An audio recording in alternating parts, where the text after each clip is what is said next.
बोला दानवे साहेब, फक्त त्यांनीच बोला, बाकीच्यांनी ओरडायचं नाही, मध्ये मध्ये शांत राहा. सभापती महोदय, नाही नाही, बसून ओरडायचं नाही, शांत राहा.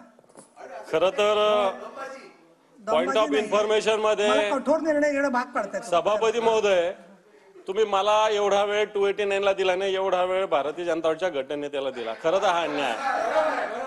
खरं तर हा अन्याय आहे. किती वेळ द्यायचा ते मी ठरवत असते. खरं तर हा अन्याय भरपूर वेळ दिलेला आहे.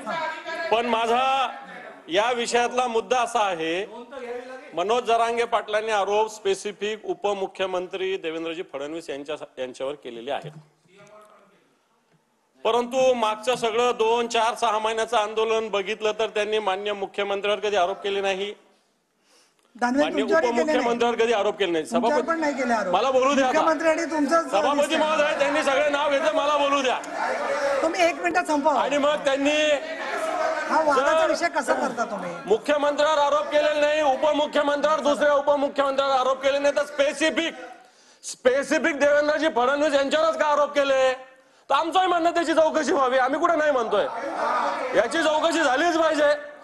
कारण आजही त्यांच्या बोलण्यातून असं वाटतं की माननीय मुख्यमंत्र्यावर मनोज जरांगे पाटलांचा आजही विश्वास आहे, कमी जास्त असू शकतो, पण देवेंद्र फडणवीस साहेबांवर त्यांचा विश्वास नाही.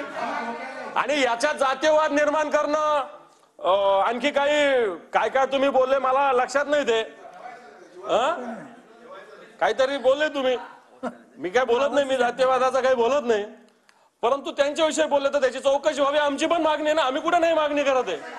आणि म्हणून मी तर म्हणतो, सगळे ज्यांचं नाव त्यांनी घेतलं सगळ्यांचे कॉल चेक करा, कोणाकोणाचे फोन आले, त्यांचे जे सहकारी आता इकडे तिकडे जातात ते कोणाकोणाला भेटले, त्यांनी कोणाकोणाला फोन केले, याची चौकशी होत्या. SITची कार्यकक्षा जरा मोठी करा. जे त्यांनी छोट्या छोट्या लोकांचं, कारण मनोज जरांगे पाटलाच्या आंदोलनाचा आदर करावा लागेल, मागणीचा विषय वेगळा आहे, पण मनोज जरांगे पाटलाच्या आंदोलनाला जर भारतीय जनता पार्टी अशा पद्धतीनं जर मराठ्यांच्या विरोधात भूमिका घेत असेल तर मला वाटतं त्याची भूमिका मला मांडावी लागेल. आणि म्हणून मनोज जरांगे पाटलाच्या आंदोलनाच्या भूमिकाविषयी या सगळ्या भूमिका असू शकतात, पण ते आंदोलन दडपण्याचा प्रयत्न होतोय, आंदोलन दाबण्याचा प्रयत्न होतोय,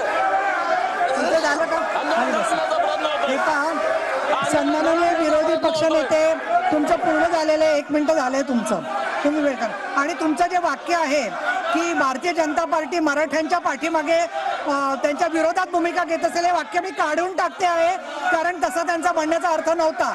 सन्माननीय मुख्यमंत्री महोदय बोला. बसा, खाली बसा. मुख्यमंत्री बोलतात, खाली बसा. ताई खाली बसा, जागेवर चला. सभापती महोदया, ठीक आहे, शांत बसा.